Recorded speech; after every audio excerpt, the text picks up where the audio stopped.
Hello and welcome to Maths by SAS. This is my first lesson of D2, chapter number 9, exercise 9C. In this lesson, we will discuss another type of transformation, that is translation. In this lesson, I'll give you the basic concepts and formulas related with translation. First of all, it's really important to understand that what is translation. Let's first try to understand what is the meaning of the term translation.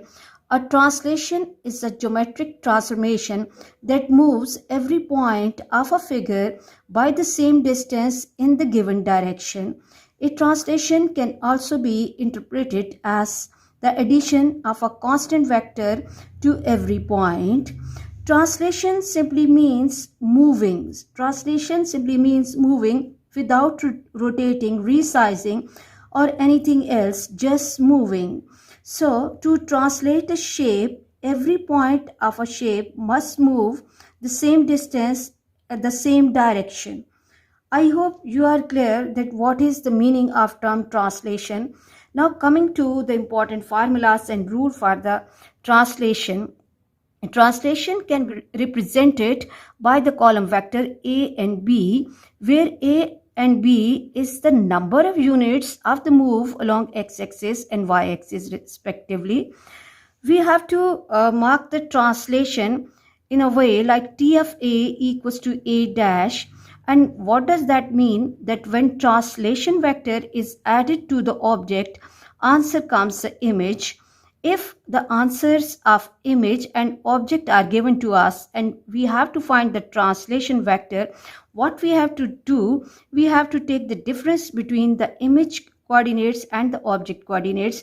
And if we need to find the value of object coordinates, that what will be the coordinates for the object, then in that case we have to take away the translation vector from image. Translation is isometric, and what do we mean by the term isometric?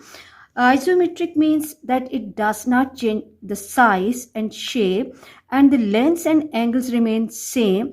Under translation, congruent images are formed, and translation has no invariant point.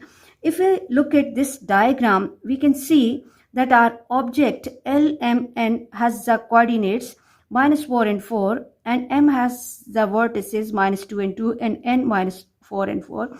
It translation 6 units towards the right turns shape LMN onto L dash, M dash, and N dash. We can see that all of the vertices have moved 6 units in the parallel direction, but there is no change coming in the size or the orientation of the shape and the angle of the shape. So I hope through this discussion you are clear about that what is the meaning of term translation, how to find the translation vector, and how to find the object and image when any two of these things are given to us.